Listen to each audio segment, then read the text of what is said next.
அனைவருக்கும் தினம் ஒரு தகவல் சார்பாக இனிய வணக்கங்கள். இன்றைக்கி நம்ம பார்க்க போகிற பதிவு, நாளை தேய்பிறை அஷ்டமி. உங்களுடைய கடன் பிரச்சனைகள் உங்களுடைய எப்பேற்பட்ட கடனாவினால் இருக்கலாம். அந்த கடன் தொகை தீர்வதற்கு நாளை பண்ணக்கூடிய மிக எளிய ஒரு பரிகார முறை பார்க்க போகிறோம். பதிவுக்குள்ளே போகிறதுக்கு முன்னாடி நம்ம சேனலை இது வரைக்கும் சப்ஸ்கிரைப் பண்ணாதவங்க கண்டிப்பாக சப்ஸ்கிரைப் பண்ணிக்கோங்க. அப்போ தான் எங்களுடைய எல்லா பதிவுகள் நோட்டிஃபிகேஷன்ஸ் உங்களுக்கு உடனுக்குடனே வரும். இப்போ பதிவை பார்க்கலாம். நாளைய தினம் வியாழக்கிழமையோடு சேர்ந்து வந்திருக்கிற தேய்பிறை அஷ்டமி திதி. இந்த நாளில் பைரவரை நம்ம வழிபாடு செய்கிறது நமக்கு குரு அருளையும் சேர்ந்து நமக்கு ஒன்றாக இணைத்து தருங்க. பொதுவாகவே நம்முடைய கடன் பிரச்சனை தீர்வதற்கு இந்த நாளில் பைரவருடைய வழிபாடு ரொம்ப சிறப்பான பலன்கள் தரும். உங்களுக்கு எப்படிப்பட்ட கடன் தொகை உங்களுக்கு அடையணும் அப்படின்னு நீங்கள் யார் ஒருத்தங்க நம்ம நினைக்கிறோமோ அவங்க இந்த அஷ்டமி தீதியில் இந்த கால பைரவரை போய் நம்ம போயிட்டு, சிவன் கோவிலாக இருக்கட்டும், வேறு எந்த கோவிலாக வேணாலும் இருக்கட்டும், அங்கே போய் இந்த பைரவரை போய் நம்ம வழிபட்டு வந்தோம்னு வச்சுக்கோங்களேன், உங்களுடைய எப்பேற்பட்ட கடன் தொகையும் கொஞ்சம் கொஞ்சமாக அடையிறதுக்கான ஒரு வழி கடவுள் ஏதோ ஒரு வகையில் நமக்கு அமைச்சு கொடுப்பாரு. பொதுவாகவே அஷ்டமி தீதியில் ராகு கால நேரம் தான் ரொம்ப சிறப்பான நேரம். அப்படி பார்க்க போனால் நாளைய தினம் வியாழக்கிழமை மதியானம் 1:30 மதியானம் 3 மணி வரைக்கும் இந்த ராகு கால நேரம் இருக்குது.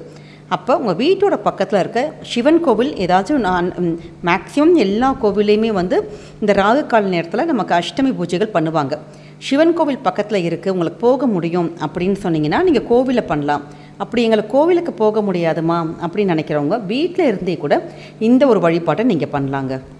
இதுக்கு உங்களுக்கு ஒரே ஒரு பொருள் தாங்க தேவை, பிரியாணி இலை. நம்மளுடைய அடுப்படையில் கிச்சனில் உங்களுக்கு எப்பயுமே இருக்கக்கூடிய அந்த மசாலா பொருட்களை நம்ம பிரியாணி இலை கண்டிப்பாக வாங்கி வச்சுருப்போம்.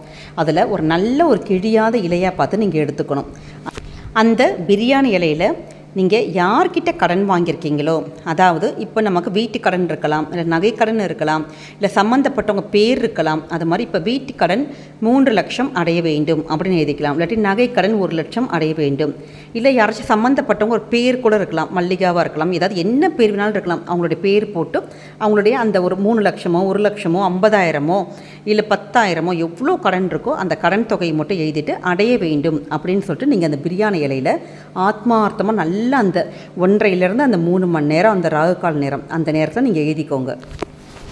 அந்த பிரியாணி இலையை உள்ளங்கையில் வச்சு நல்லா நம்ம சுவாமி கிட்ட வேண்டிக்கிட்டு இந்த கடன் சுமையானது நமக்கு சீக்கிரமாக அடையணும் அப்படின்னு நீங்கள் நல்ல மனசார ப்ரேயர் பண்ணிக்கணுங்க.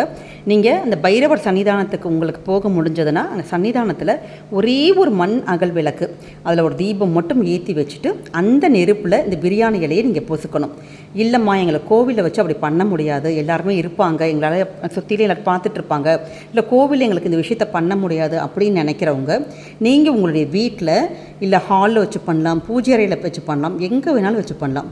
நம்மளுடைய வீட்டில் ஒரே ஒரு அகல் விளக்கு மட்டும் நீங்கள் அந்த அகல் விளக்கு நீங்கள் கால பைரவராக நீங்கள் நினச்சிக்கிட்டு அந்த தீபச்சுடரில் நீங்கள் சம்மந்தப்பட்டவங்க எழுதியிருப்போம் பார்த்திங்க பிரியாணி இலை, அந்த பிரியாணி இலையை நம்ம தீபச்சுடரில் நல்லா பொசிக்கிடணும். இவ்வளோதான்.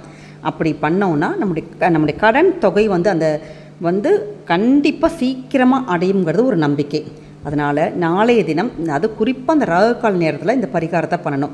அப்படி எங்களால் பண்ண முடியாது, இப்போ ஆஃபீஸ்க்கெலாம் போகிறவங்களால எங்களுக்கு பண்ண முடியாது அப்படிங்கிறவங்க நாளைக்கு சாயங்காலம் 6லேருந்து ராத்திரி 9 மணிக்குள்ளே இந்த ஒரு பரிகாரத்தை நீங்கள் வீட்டில் பண்ணிக்கலாங்க. இது ரொம்ப ஒரு சக்தி வாய்ந்த பரிகாரம், பார்க்குறதுக்கு ரொம்ப எளிமையாக இருக்கும். எப்பயுமே இந்த பிரியாணி இலையில் பண்ணக்கூடிய தாந்திரிக பரிகாரங்களுக்கு ரொம்ப சக்தி அதிகம். அதனால் நாளைக்கு மாலை நேரத்தில் பைரவருடைய சன்னிதானத்தில் பூஜைகள்லாம் நடக்கும். அந்த பூஜை அப்போ நீங்கள் கோவிலே நீங்கள் இதை பண்ணிக்கலாம், வீட்டில் இருந்தும் பண்ணிக்கலாம். அது அவங்கவுங்களுடைய விருப்பம். பிரியாணி இலையை வேணா கூட நீங்கள் வீட்டிலே கூட ஒரு பேனா வச்சு வீட்டில் எழுதிட்டு கூட நீங்கள் கோவிலில் போயிட்டு கூட இந்த பரிகாரத்தை பண்ணலாங்க. இது ரொம்ப நம்பிக்கையான ஒரு பரிகாரம். நீங்கள் நம்முடைய கடன் சுமைகள் தீரணும், கடன் பிரச்சனைகள் தீரணும்னு சொல்லிட்டு நீங்கள் கால பைரவர்கிட்ட கேட்டு பாருங்கள். நிச்சயம் அதுவும் தேய்பிறை அஷ்டமியில் எப்படி எல்லாமே தேய்ந்து போகிறதோ அதே மாதிரி நம்முடைய கடன் தொகையும் கண்டிப்பாக தீரும். இந்த பதிவானது உங்களுக்கு நிச்சயம் பிடிச்சிருக்குன்னு நினைக்கிறோம். பிடிச்சிருந்த ஃப்ரெண்ட்ஸ் அண்ட் ஃபேமிலி மெம்பர்ஸ்க்கு ஷேர் பண்ணுங்கள், அவங்களும் இதை பார்த்து பயன்பெறட்டும். நம்ம சேனலை இது வரைக்கும் சப்ஸ்கிரைப் பண்ணாமல் பார்த்துட்டு இருக்கவங்க கண்டிப்பாக சப்ஸ்கிரைப் பண்ணி உங்களுடைய ஆதரவுகள் சப்போர்ட் எங்களுக்கு கொடுங்க.